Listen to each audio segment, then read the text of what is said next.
Welcome back, ladies and gentlemen, to Ion Energy's channel, Mongolia's first lithium brine explorer and basically a developer in the midst of a commodities renaissance. Joining us as Chief Executive Officer, Ali Haji. Welcome back, sir. Thank you, Kyle. It's great to be here. And a pleasure to have you. We've got a lot to dive into today. We're going to talk about the broader commodities market, what you guys are doing there. So let's kick this off by first and foremost, Ion Energy identifies new lithium discovery with your White Wolf prospect with results up to 1,502 ppm. Can you break that down and just simplify it for the retail audience?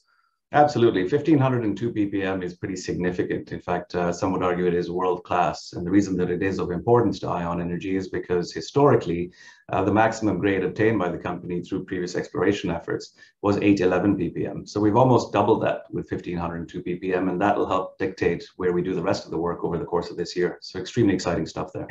Great to hear.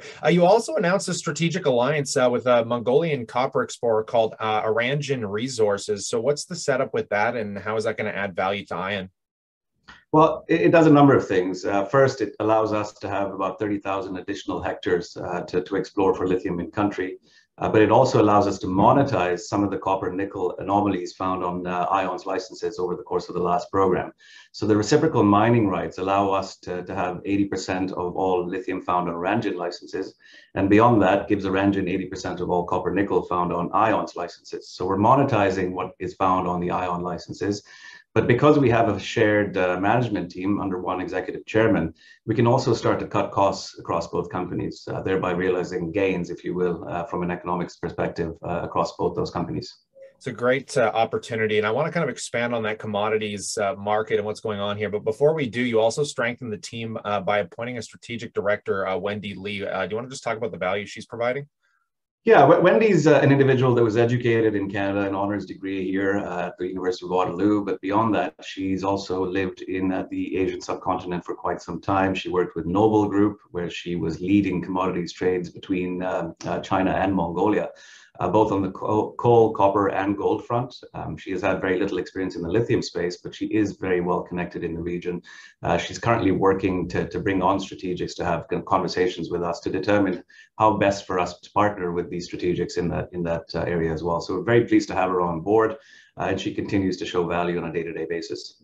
Yeah, you guys are moving forward on a lot of different fronts here. Let's kind of broader view this conversation. Mongolia being pretty close to Russia here. I wouldn't mind if you could talk a little bit about the geopolitical circumstance, if Mongolia is affected by in any major way. And on top of that, taking a look at the commodity prices right now. I mean, whether you're talking nickel, copper, all these battery metals, I mean, they're shooting up through the roof right now. It's kind of insane between inflation and these geopolitical environments. Do you want to just talk about that perspective in broad view and just offer some insights? Sure.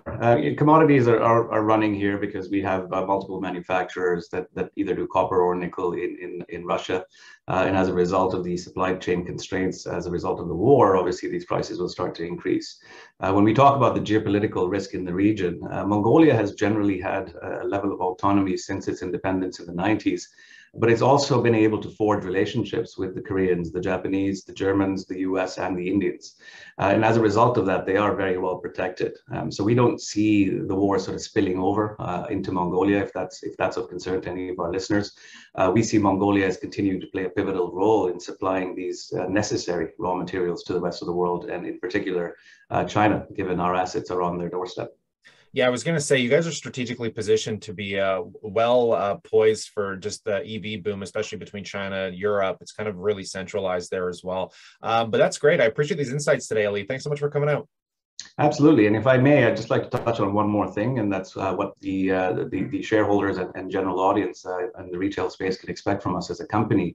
Now that the economies have opened up and the borders are sort of getting back to normal here in Toronto, for instance, we're back at 100% capacity at restaurants. So, masks are going away as of March 21st. The quarantine period in Mongolia has been lifted entirely.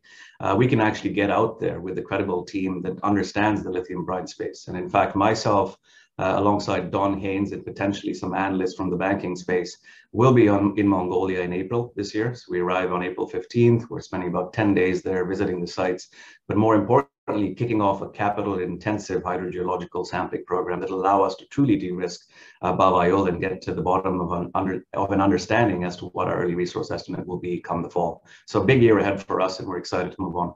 Lots to look forward to. On that note, I'm going to pass the question off to you guys. I'd love to know what you think about all of this in that comment section below. Consider subscribing. As more news comes down the wire, we will update you here as well. But stay cool, stay awesome. And as always, I look forward to catching you in the next one.